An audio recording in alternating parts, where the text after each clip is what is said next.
Okay, so welcome to Jedi News. Well, thank you. It's a pleasure to be here. Fantastic. Okay, let's start off with the first question. Can you tell us how you got the position as a writer for the Star Wars Marvel comics way back when? Okay, well, I started my comic book career when Marvel was working on the first comic book adaptation of the Star Wars film, which wasn't even out yet. And I was a fan of some of the cast members before it ever came out, and I absolutely lost my mind over the movie. But, there were people who already had the writing assignments, and I wasn't established as a writer at all. As I said, I was quite new.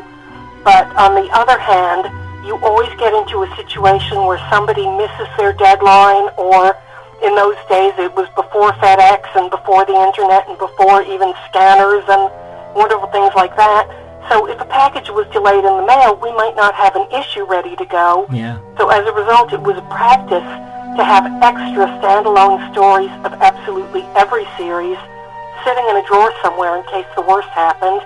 And I just clamored to, oh, please, please, please, please, I love these characters, I love these movies, let me write the fill-ins for Star Wars. And I wrote a couple, which ironically we never needed. Everybody was great about hitting their deadlines. And then the time came when there was a change in creator, and the person who was due to take Star Wars over simply never did it. It's his assignment and he wants to do it, but month after month, the work wasn't coming in, so first they'd run one of my fill-ins, then they'd run another of my fill-ins, and in the meantime, I had been the assistant and then the managing editor for Archie Goodwin, who, one of the superb editors of all time, Yeah. also one of the great Star Wars writers. So, the time finally came when it's like, look, she's edited these comics, she's proofread these comics, she's, worked on every other aspect of Lucasfilm-related stuff. Let's just let her, she can come in as the acting writer, and of course, I will remain as the acting writer until the series concluded for Marvel. Yeah. Well, clearly, from what you've said, you were very familiar with Star Wars. I mean, I assume from the way you talk, you were clearly a big fan. So, were you there when it opened? Did you see it fairly soon? I know the buzz for it was huge. I missed the first show because I had a job, but Chris Claremont, that crazy guy, he took a morning off from his writing to go see the very first show, Wow. and then came into the office, and he was bouncing off the walls. He was so enthusiastic about it. He practically acted it out for us. So I grabbed my older brother, Malachi, who was also a science fiction fan, and said, okay, as soon as Mom finishes serving us dinner, we are going to the movies tonight. And we went and stood in line and caught the last show on the day it opened. So that was pretty special because, as I say, the enthusiasm, being a big Star Wars fan myself, you recognise the enthusiasm in somebody's voice when they're talking about it, and it's absolutely dripping out of you. So clearly it was maybe not a life-changing moment, but it certainly affected you. It was. It absolutely was. I loved that movie. I love those characters. I would have kept writing it forever had I been able to. Yeah. And I just think the stuff is absolutely fantastic. In fact, I was really just going through heck, waiting 3 years for the next movie to come out. I was that excited about it. Yeah. And this was back before there was an internet and all these ancillary properties and what have you. A couple of books by Alan Dean Foster was all we got, besides the Marvel comics, between movies in those days. It's funny you say that. I've always been a bit, I'm 40 in a couple of months' time, so you talk to kids who are fans now who have got Star Wars on tap on the internet, regular Clone Wars episodes, and you say, being in the UK, we've got Star Wars Weekly. So, you say, all we had was the action figures, those little Buena Vista read-along adventures, the odd little bit of Super 8 and the comics, and they find it hard to believe. They really kept fans going from month to month. Yeah, exactly. Absolutely true. Fans pretty much kept themselves and each other going back before all this stuff. Oh, yeah. So, how was the relationship with Lucasfilm? Because obviously the comic adaptation and the novel were really what kicked it all off in terms of licensing. But there were certain characters you couldn't use. You couldn't use Vader, you couldn't use the Emperor. How did you get around that? I got around it by focusing on the characters I could use and doing what I'd have done anyway if I were doing the movies, which was keep bringing new characters forward. Yeah. I didn't articulate this at the time, But if there's a peeve I have with modern entertainment that becomes a hit, it's that too often the second edition and the third edition have to hit exactly the same story beats as in the first edition with the same characters. Yeah. And no. What you want to do is bring in something new and different, and if it's not as good, okay, that was the risk you took, but maybe it'll add a whole new dimension to this wonderful, precious thing. So that was what I was doing. I've got to say, the relationship with the Lucasfilm people was absolutely wonderful. We heard back from them, we met with them, they were incredibly nice, and I liked dealing with them. In fact, if anything, the only drawback was that it came as such an awful shock the first time I found out that everybody wasn't as nice as these guys, and in fact there are a lot of capricious jerks out there. Yeah, well, that's life, isn't it? So I've got to say that it was wonderful, but in a lot of ways, boy, did the real world come as a shock to me when I found out not everybody's like that. Well, you mentioned some of the new characters that he created, and chief amongst those, I think, in Star Wars minds, is Danny and Rick Jewell, two characters that people remember fondly, obviously leading up to Jedi. What do you remember about those characters? Oh, everything. I remember that stuff very clearly. We were in a period when we were not able to use Han Solo. Yeah. Because when I came aboard, and even when I was doing my later fill-ins, we were between Empire and Jedi, and Han was a popsicle, and we had no assurances, because nobody had any assurances, that Harrison Ford would be back for the next movie. No, that's right. And I didn't know exactly where Lando was going to be landing, so in order to have that type of character who was so essential to the dynamic of how the entire ensemble works, I had to create Rick, and the feeling about Danny was simply, okay, Harrison Ford is an incredibly attractive, charming man. The whole world knows that now. Yeah. But they were just finding it out when Star Wars happened. And I, on the other hand, had been a Mark Hamill fan.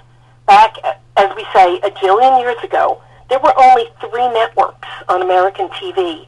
And Mark Hamill had managed to guest star on almost every show on every network in a very short period of time, which was a remarkable accomplishment, and an example of how gifted directors and casting people were finding him. And then he'd even had a very brief TV series with Jack Elam and Gary Busey that I just loved. And I was like, oh, I like this guy. The other guy's great too. And then suddenly everything was Han Solo this, Han Solo that, Han Solo the other thing. And I was like, well, wait a minute. There are people who were going to find Luke attractive too. So that was where Danny came from. I simply wanted somebody to defy expectation and go for the little cute guy first instead of the big studly bad boy. And then from there came the idea of, what if it's not just Luke? What if it's the Force itself? And among ourselves, when we turned the Zeltrons into an entire race of people, the idea was that they were Force groupies. Yeah, that's a good line. Force groupies. Well, I mean, these things like calling Han a popsicle and the Force groupies, that was the code we used behind the scenes to keep ourselves on point on what we wanted to do. These are things that should never make it into the canon, but are clearly understood behind the scenes as, let's remember what the objective is here. Sure. Well, in that time when like you say, Han Solo was a coffee table, Lando's role obviously expanded quite significantly, especially in the comics. How did you pitch that? How did you determine how you were going to play Lando out? Because all we knew at the time, obviously, was those scenes we saw in Empire. Well, I think part of it is all of us as writers. I think primarily at that time, David Michelini, who preceded me, and I were, he was obviously very similar to Han, but he was also a great deal smoother. Yeah. Whereas Han was a cowboy, Lando was a riverboat gambler. Yeah. Han was the knight, Lando was the nobleman. And I think, Billy D. Williams himself, just in terms of how he reads as an actor, gave us a certain amount of that, because he is a smooth, charming man. I mean, again, we talked about the magnetism of Harrison Ford, but Billy D. Williams in particular is he is as cool as a black diamond. He is as cool as ice. Totally. He is, you could put him on a glacier and the glacier would be envious. So it's like, okay, that's what we give Lando. We make him a bit of a dandy, and we play upon that coolness and charm of Billy D. Williams. It certainly works. I again, speaking selfishly, I have very fond memories of that whole little run between Empire and Jedi, and especially the Lando character in those comics. Very fond memories. Had a great time doing it, believe me. Absolutely, I can well imagine. Well, on that point then, not that you can ever pick a favourite, but if you had to pick a favourite little run or series of stories, or even a single story of yours, what would that be? Actually, I could probably make it 3. The Lando and Chewbacca adventure in the little cantina. I think the first time Lando did the Captain Drabble character. Oh, yes, with the hat. Yeah. Also with Ron Friends, the lady, which was C-3PO's love story. Yeah. And then Ty with Cindy Martin. Yeah.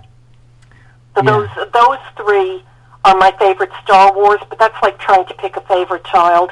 I enjoyed every issue I did so much, but I felt like those 3, they're all very different, and each one I felt was very successful in achieving what I was trying to achieve. Yeah, because it's only now, I think, when you look back, you realise how much that added to the mythos of the characters, because obviously Marvel stories, and I'm sure this is a thought of interest to you, over the years it was canon, then it wasn't, then it was, then it wasn't. Now it seems to be very much welcomed again, even though in the hearts of older fans it always was. Do you know what I mean?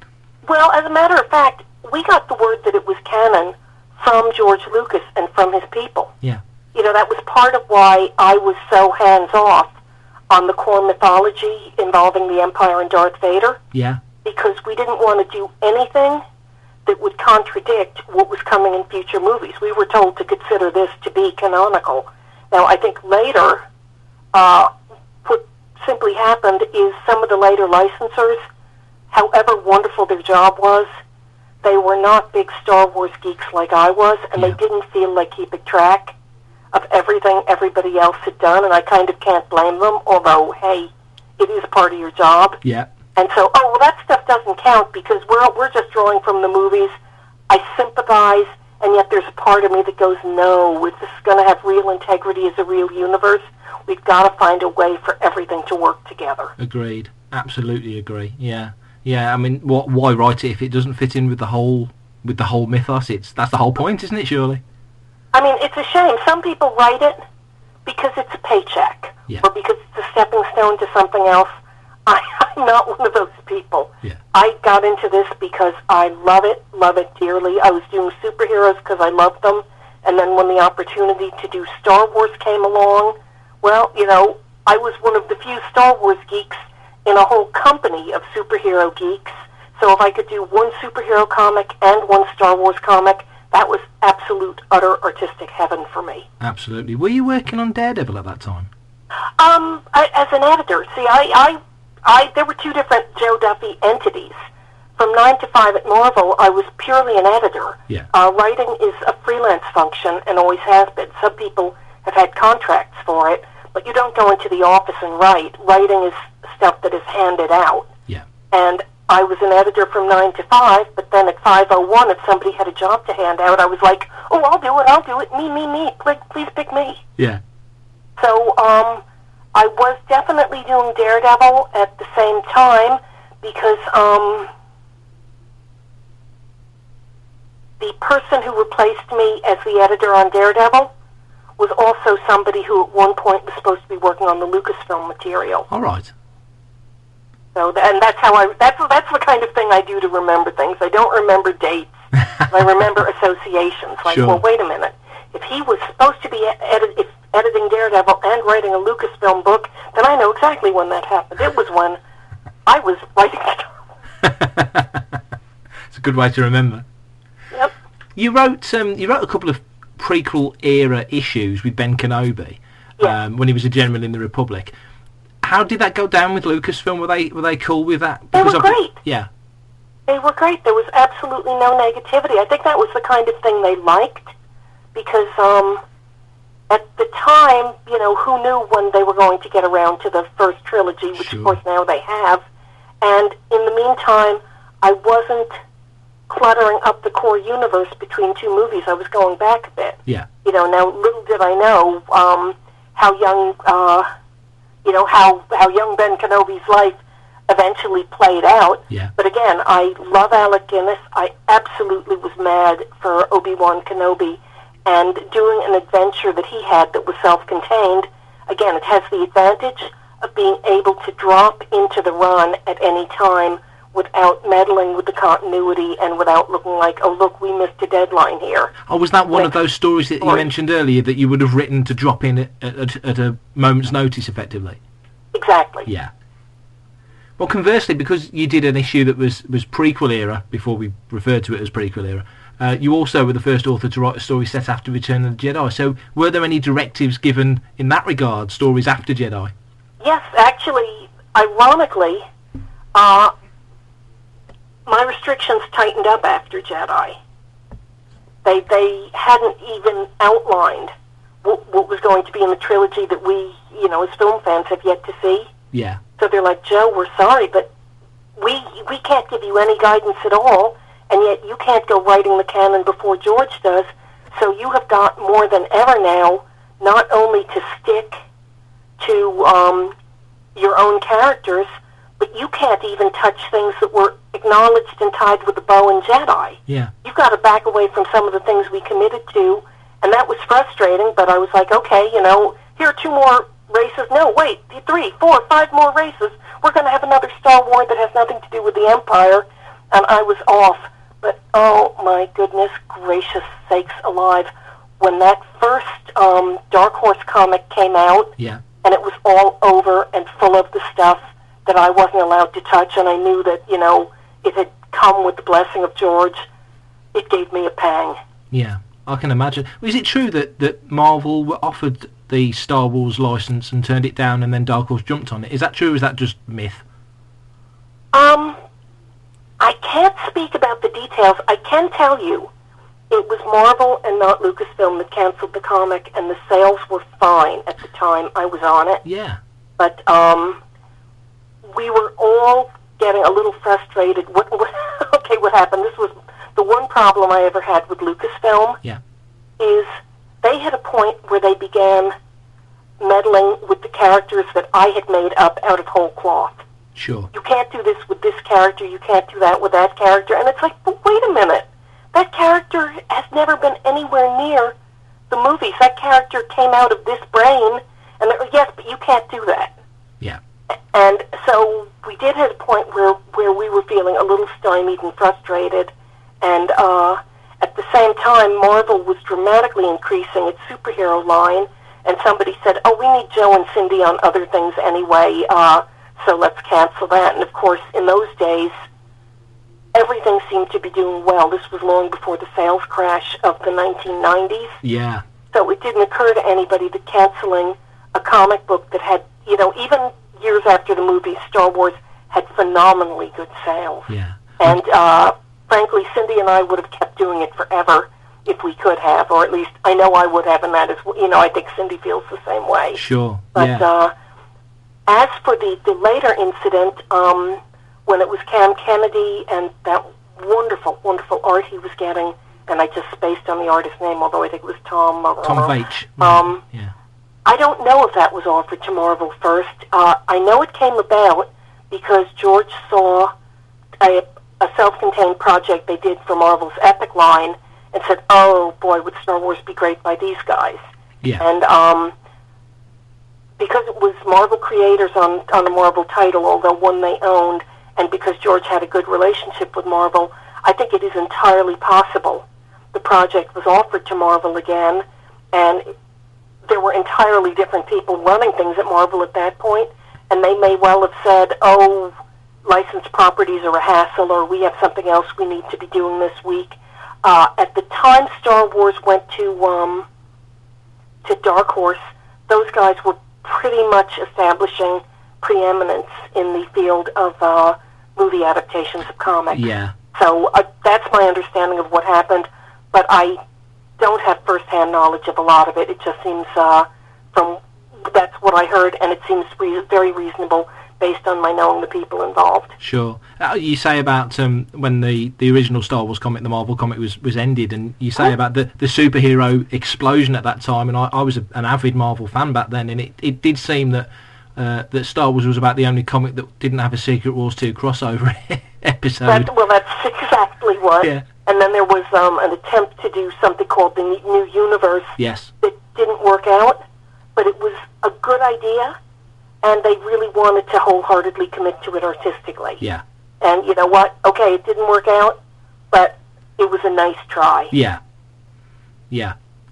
You got me nostalgic now. I was going through some old comics recently, and I was looking at Starbrand and Spitfire and the Troubleshooters and all that stuff, all the old New Universe stuff. Oh, yeah. Wait, Spitfire. There was. You know what? I don't even remember. There was Night Mask. I'm trying to think now. You got me. There was Justice, Night Mask, Spitfire and the Troubleshooters, Starbrand, obviously, which seemed to be the big one because John Romita Jr. was doing it. Kickers Inc. I know because I wrote an issue of that. I wrote an issue of it over Tom DeFalco's plot and got extremely silly with it and had a wonderful time because it was me and Ron friends again. All right. Well, Tom DeFalco has done some Clone Wars stuff for the English Clone Wars comic, strangely enough. So it was nice to see his name appear. So it was quite nostalgic. That's lovely. Yeah, so it was quite cool. And funny enough, totally off track, I went to a UK Comic Car convention about 20 years ago, and Tom was there, and he signed this lovely little gold picture of him in Doctor Doom's outfit. It was probably the little trading card he gave away, and he signed it. So that was very cool, very cool. You did a story way back when called Jawas of Doom, where you resurrected Boba Fett, and then he got swallowed up again by a Sarlacc in a sandcrawler. Was that your idea, or was it Lucasfilm's idea to resurrect him? It was my idea. I cannot believe what great sports Lucasfilm were about that. Again, I was interpreting the letter of the dictate, which, I took to be, put your toys back where you found them when you're finished playing with them. That's a good line. And I figured as long as he ended up back in the Sarlacc, and they let me, and I was thrilled. I had so much fun with that story. I can imagine. I had so much fun with Star Wars. It was just a sheer joy. Yeah. Well, Mark Hamill was a well-known comic fan himself, and as was George. I understand George used to own a comic shop at one point. Yes, he did. He and the gentleman who founded, but is long since gone from, the Creation Conventions organization. All right, yeah. We're partners together. All right. In a comic shop called Super Snipe. And the reason Marvel was so generously given access to first refusal on Lucasfilm licenses was because of that. Of course. And yes, Mark Hamill was a comics fan, and for all I know still is. And in fact, Ron Friends came into the office one day dancing on air. He was so thrilled because Carrie Fisher had said in an interview that between takes, Mark Hamill was reading the Star Wars comic to her on the set. Oh, cool. Ron figured that meant it had to be our work. That is very cool. Well, yeah, that was another good question, actually. You said about stories that were put by in the instance of a deadline not being met. Do you know if there are any stories that you wrote or any stories that were drawn that have never seen the light of day? No. Everything as far got as used. I know, from that era, and I can only speak about that era, absolutely not true. I can tell you there were a couple I wish had never seen the light of day. Because, at one point, somebody did kind of what you're thinking about, which is they pulled every inventory story out of the drawer and slammed them kind of into the middle of my run. Yeah. And it was like, well, okay, if you feel like it's time we put this inventory to use, then okay, but, Yeah. As a result, everything was used. In fact, my one regret is I wish I'd had an issue or two's notice Yeah. On the wrap-up of the series, because they literally gave us about, less than half an issue. Really? We were in the middle of All Together Now when they said the series is over. Yeah. We said, well, can we have one more issue, two more issues to wrap it up? They're like, no, we will pay you to rewrite and redraw the end of this particular story to give you a sense of closure, but that's as good as you're going to get.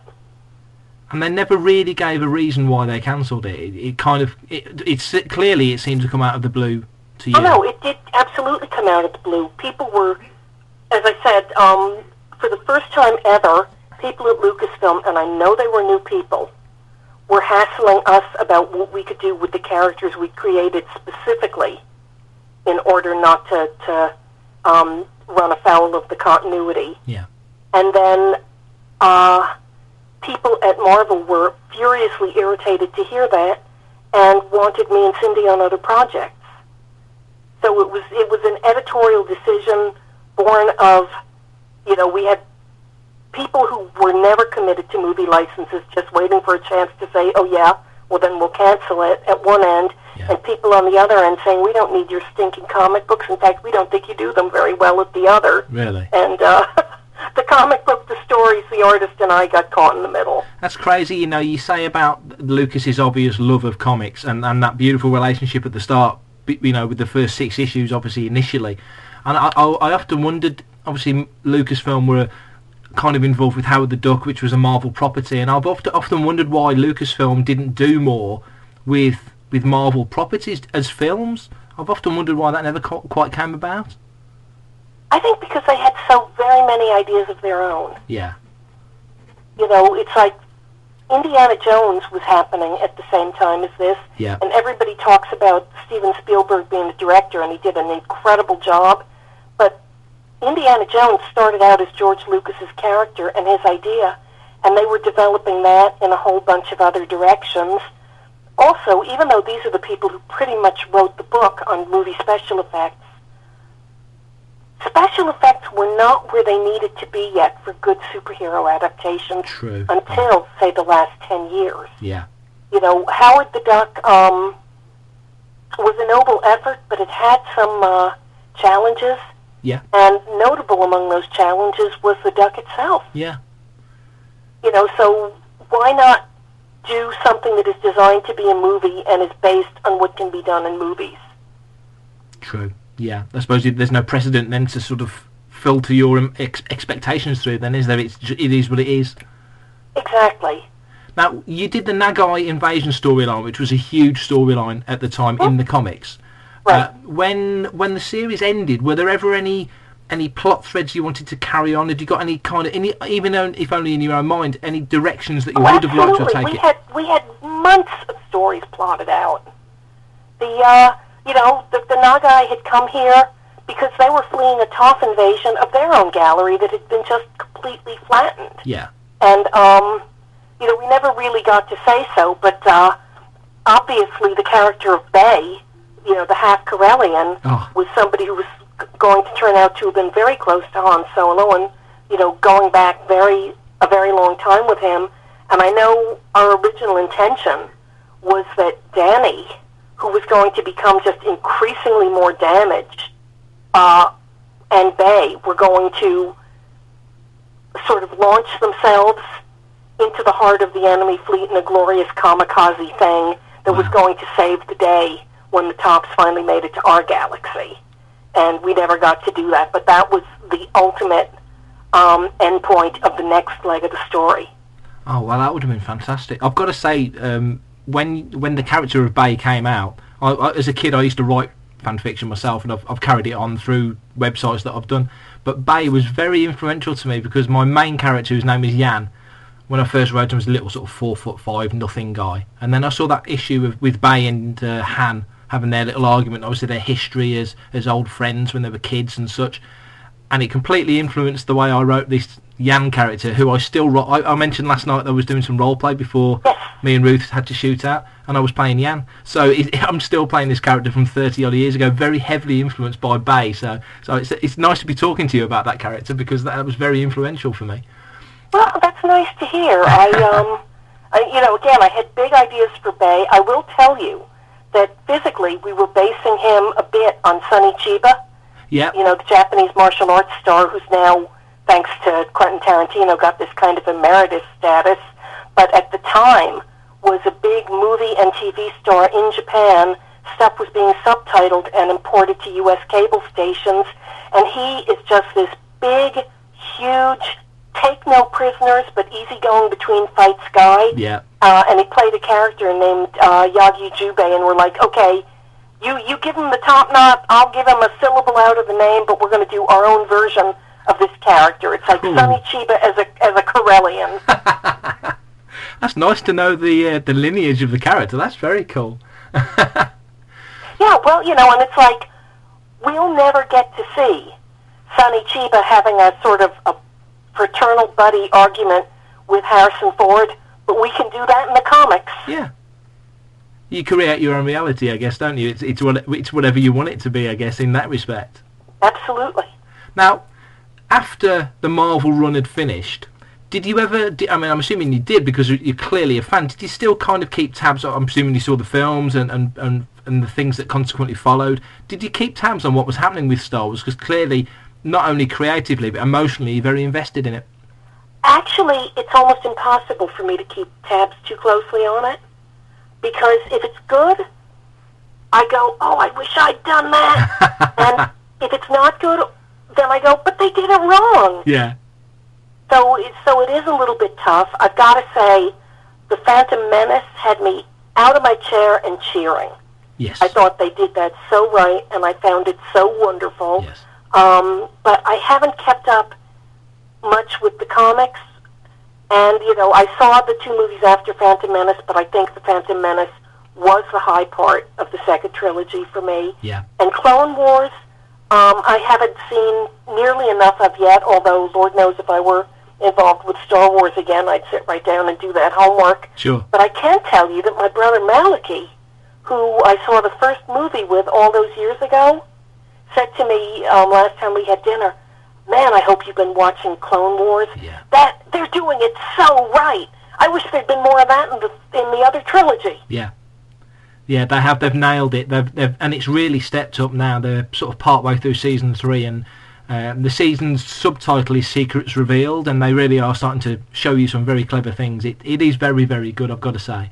Very wonderful. Good. Yeah. See, I'm glad to hear that, but with the stuff I'm keeping up with now is more, things pertaining to my present and my future. Of course. I can't stay involved with everything relating to my past work. No.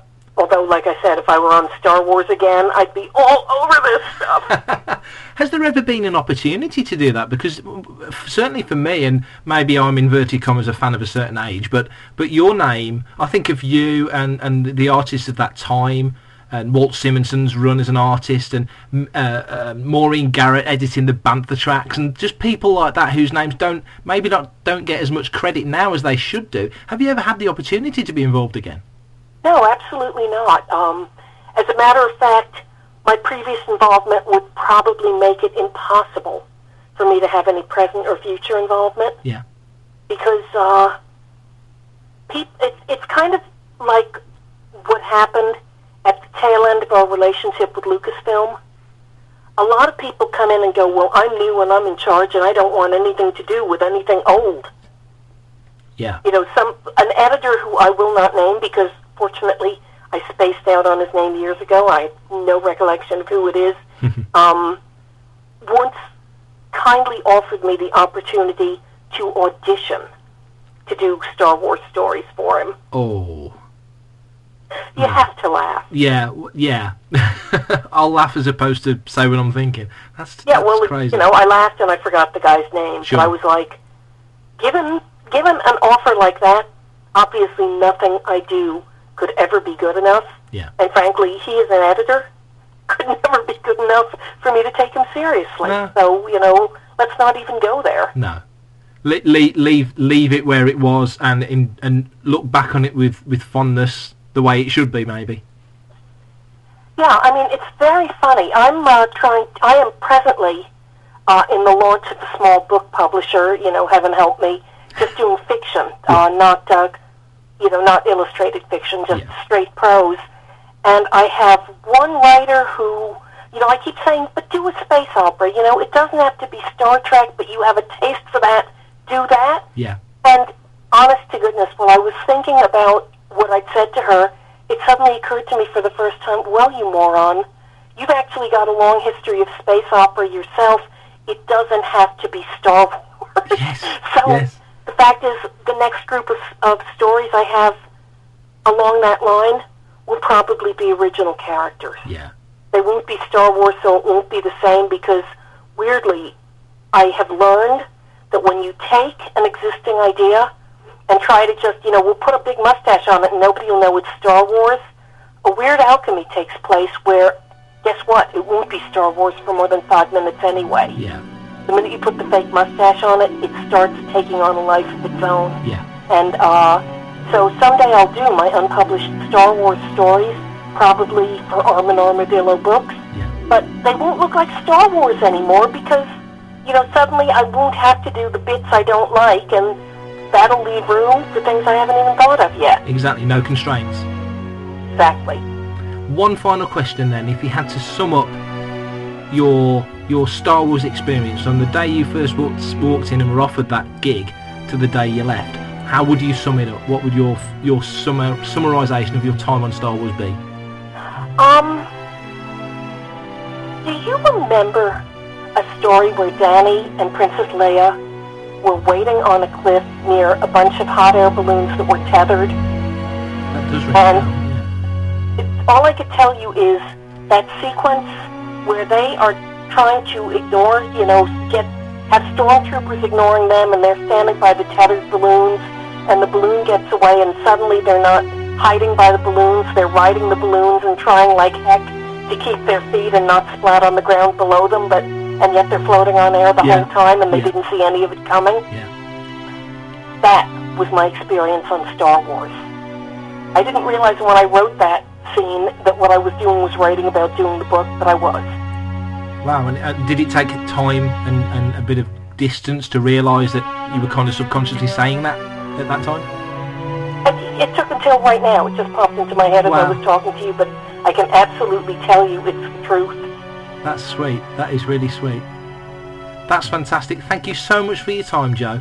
Well, it's my pleasure, Mark. I've enjoyed speaking with you. It's always a pleasure to speak with a Star Wars fan, especially somebody who is still so enthusiastic about the early stuff now that all this new stuff is happening. And I've enjoyed it.